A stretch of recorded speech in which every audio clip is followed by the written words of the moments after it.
Multi service app कैरीम ग्राहकों को अगले 4 हफ्तों में उनके ऑर्डर के आगमन के अनुमानित समय यानी एस्टिमेटेड टाइम ऑफ अराइवल अर्थात ईटीए से देर होने पर प्रत्येक मिनट के लिए 1 दिरहम अपने कस्टमर्स को वापस करेगा। डिलीवरी राइडर्स को निर्देश दिया गया है कि वे अपने सामान्य सुरक्षा उपायों को बनाए रखें और डिलीवरी राइडर्स किसी भी लेट डिलीवरी की जिम्मेदारी नहीं लेंगे और न ही उसके लिए उन्हें दंडित किया जाएगा। यूएई को दुनिया की सोशल मीडिया राजधानी का नाम दिया गया है। ऐसा इसीलिए क्योंकि देश के लगभग सभी निवासियों के पास फेसबुक अकाउंट है।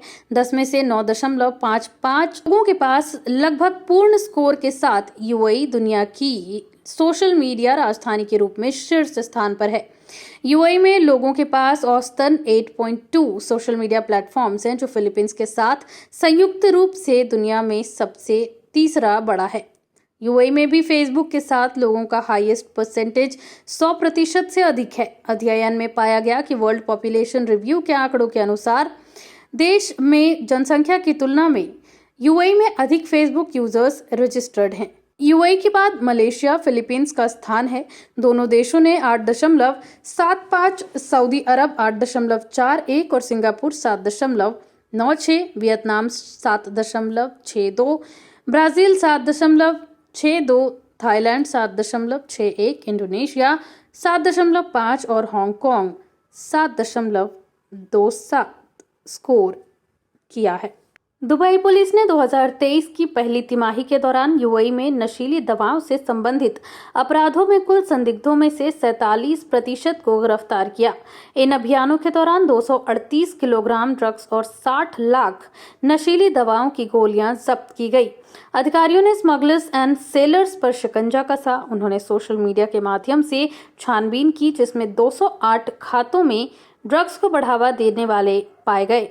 इसी दौरान इन सभी पेजेस को ब्लॉक कर दिया गया था। नवीनतम आंकड़ों से पता चला है कि पहली तिमाही में दुबई पुलिस द्वारा नशीली दवाओं के बरामदगी कुल राशि का 36% थी। जब्त किए गए सब्सटेंसेस में कोकीन, हेरोइन, क्रिस्टल मेथ, अफीम, marijuana, हशीश और गोलियों जैसे पदार्थ थे। 8 मई सोमवार की रात को यूएई के शाही बच्चे मोहम्मद के साथ शेख मोहम्मद की कई फोटोज साझा की गईं। फोटो में दोनों ने सफेद कपड़े पहने हुए हैं। ये पहली बार हुआ है जब तस्वीरों में बेबी मोहम्मद का चेहरा साफ देखा जा सकता है। पहली तस्वीर में देश के उपराष्ट्रपति बच्चे को गोद में लिए नीचे प्यार से देख रहे हैं। दूसरी तस्वीर में, जिसे थोड़ी दूर से लिया गया है, उसे बेबी मोहम्मद को हंसते हुए देखा जा सकता है, क्योंकि शेख मोहम्मद फ्रेम के बाहर किसी को देखते हुए नजर आ रहे हैं। दुबई के शासक अपने छोटे पोते को अपने हाथों में लिए मुस्कुरा रहे हैं।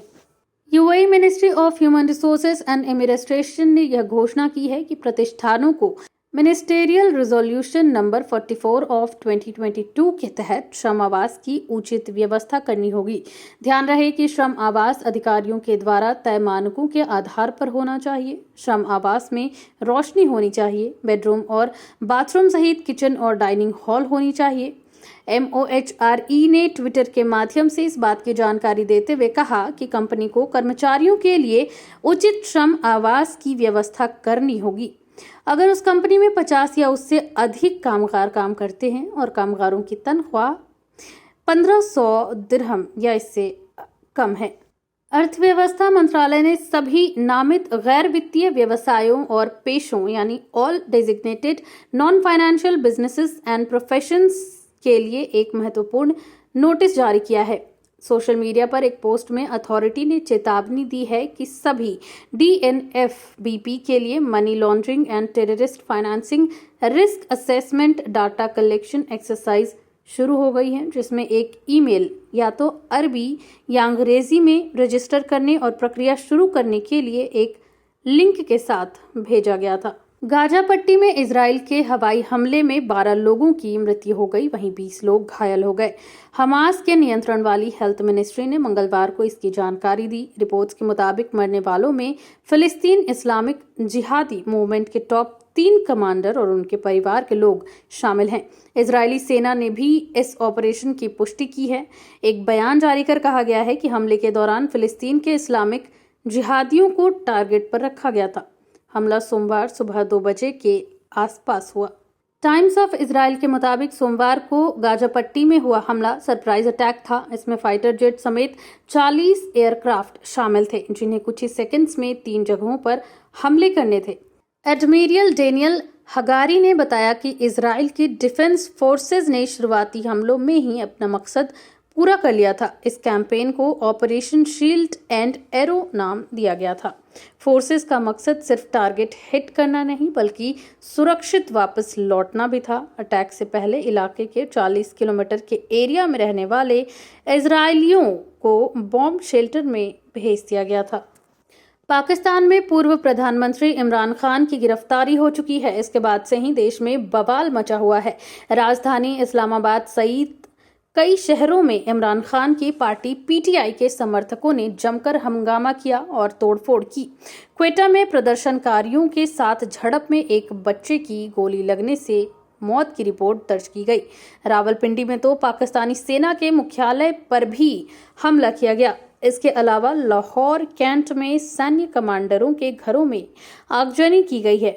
मियांवाली एयरबेस के बाहर एक जहाज के ढांचे को भी प्रदर्शनकारियों ने आग के हवाले कर दिया है। यह पहला मौका है जब किसी विपक्षी नेता की गिरफ्तारी पर समर्थकों ने सीधे तौर पर पाकिस्तानी सेना को निशाना बनाया है। रेडियो पाकिस्तान की इमारत में भी आग लगा दी गई है। रावलपिंडी में मिलिट्री हेडक्वार्टर्स पर हमले के बाद पाकिस्तान के सेना प्रमुख जनरल असीम मुनीर ने इमरजेंसी मीटिंग बुलाई है। इस मीटिंग में कोर कमांडरों के अलावा कई बड़े सैन्य अधिकारी शामिल हैं। बैठक में मुल्क के हालात पर चर्चा की गई और सरकार को हर संभव मदद का भरोसा दिया गया। सूत्रों के हवाले से बताया जा रहा है कि हालात ज्यादा बिगड़ते हैं तो सेना कानून व्यवस्था को संभाल सकती है। ऐसी भी आशंका है कि सैन्य परिसरों पर हमला करने वालों को देखते ही गोली मारने के भी आदेश दिए जा सकते हैं। इमरान खान के समर्थकों का आरोप है कि इमरान खान की गिरफ्तारी पाकिस्तानी सेना के इशारे पर की गई है। इमरान खान लगातार सेना के खिलाफ हमलावर हैं। उन्होंने एक दिन पहले ही आरोप लगाया कि पाकिस्तानी इंटेलिजेंस एजेंसी यानी आईएसआई के वरिष्ठ अधिकारी मेजर जनरल फैजर नसीर उनकी हत्या की साजिश रच रहे हैं। गाजा पट्टी में इजराइल के हवाई हमले में 12 लोगों की मृत्यु हो गई, वहीं 20 लोग घायल हो गए। हमास के नियंत्रण वाली हेल्थ मिनिस्ट्री ने मंगलवार को इसकी जानकारी दी। रिपोर्ट्स के मुताबिक मरने वालों में फिलिस्तीन इस्लामिक जिहादी मूवमेंट के टॉप 3 कमांडर और उनके परिवार के लोग शामिल हैं। इजरायली सेना ने भी इस ऑपरेशन की पुष्टि की है। एक बयान जारी कर कहा गया है कि हमले के दौरान फिलिस्तीन के इस्लामिक जिहादियों को टारगेट पर रखा गया था। हमला सोमवार सुबह 2 बजे के आसपास हुआ।